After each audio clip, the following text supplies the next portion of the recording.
Any traveler in search of a hotel has an unspoken checklist before agreeing to stay the night. They need to make sure the price is fair and the linens are clean, of course. It's also important to know if the hotel is located in a safe neighborhood. At the end of the day, all anyone wants is to relax and know they're taken care of. For several decades, guests of the quaint Manor House Motel in Aurora, Colorado, were always offered the best possible hospitality. While it wasn't anything fancy, most guests would stay for a day or two and be back on the road in the morning, no worse for the wear. That is, until a horrifying secret about the motel's owner was revealed.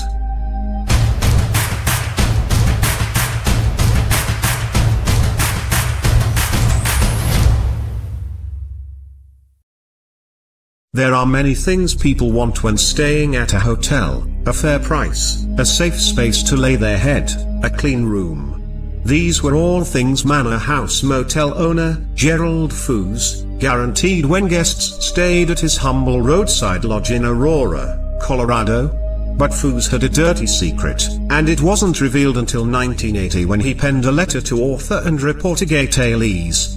Talese was writing Thy Neighbor's Wife, which explored the American sexual revolution. In his letter, the motel owner claimed to have information that the reporter might be able to use. Though he was initially skeptical of Foos's claim, Talese eventually found an opportunity to use this information.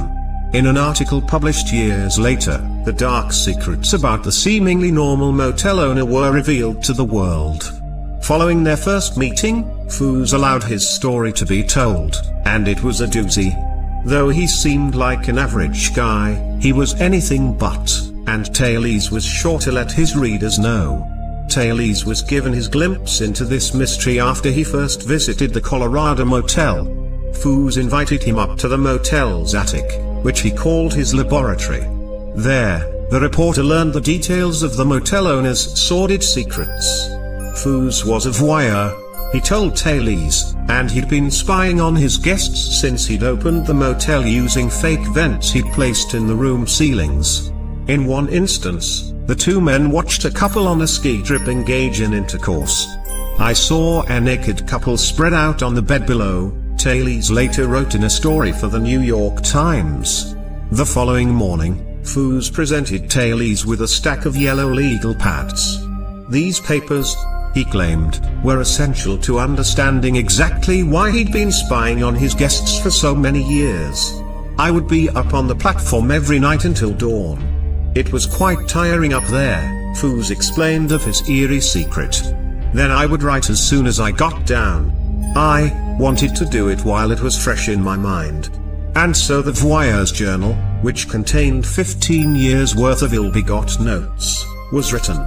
Despite his actions, Foos insisted that he never saw himself as a peeping Tom. I didn't start this purely for sexual pleasure, sure it was part of the deal, but I really wanted to find out what people were like in private, he claimed.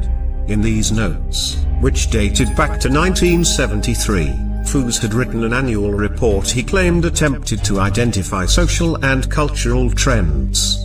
In it, he catalogued all sorts of intimate details of people's lives. For example, Foos had an affinity for categorizing his guests based on the strength of their libido. He claimed that 62% of people lived moderately active sexual lives, 12% of all observable couples at the hotel are highly sexed, and that 22% had a low libido. Foos's notes, however, didn't only detail guests' sexual exploits, but other strange behaviors as well. In one instance, he claimed to have been a witness to an actual murder, which he never reported to authorities. I used to strike up conversations with people deliberately and they would seem so pleasant, he stated. Then behind closed doors, it was often the nice one that behaved the worst. People are lies and society is so corrupt, he said, somewhat ironically, considering his own behavior. Oddly, Talese never reported any of this to authorities, even though he'd been privy to all of the ongoings at the Manor House Motel. Instead, the two maintained a correspondence over the following years. The reporter wasn't the only person who knew about Fooz's horrifying voyeurism habits. Donna, Fooz's first wife, helped install the vents into the guest rooms. After she passed away in the 1980s, Fooz married a woman named Anita, who also helped in the nefarious endeavor. For his part, Fooz said he found his wife's willingness to participate in voyeurism strange. Not many women are voyeurs, he once stated. By contrast, all men are voyeurs, about 98% anyway. The other 2% are liars. One question remained, though: why had the reporter waited so long to publish such an incendiary story? Turns out, Fooz had made him sign a non-disclosure agreement when they first met. It maintained Taylor's silence until the statute of limitations on Fooz's alleged crimes expired. When Taylor's finally published Fooz's story, titled The Voyeur's Hotel, a number of people noticed holes in the story. For instance, one reporter discovered that Fooz hadn't owned the motel during a portion of the story. Soon, people began to wonder about the murder Fooz claimed to have witnessed. Authorities and the local coroner's office had no record of such a crime happening during the time Fooz's made his claim.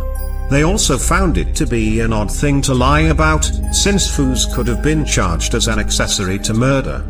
Readers were confused about Fooz's motives for wanting his story published. Was it for fame or attention? One thing was certain, however: he violated thousands of innocent people over the years. What a bizarre and eerie story. There's no getting around it. Fooz seriously violated the privacy of the very people who trusted him, and that is unforgivable.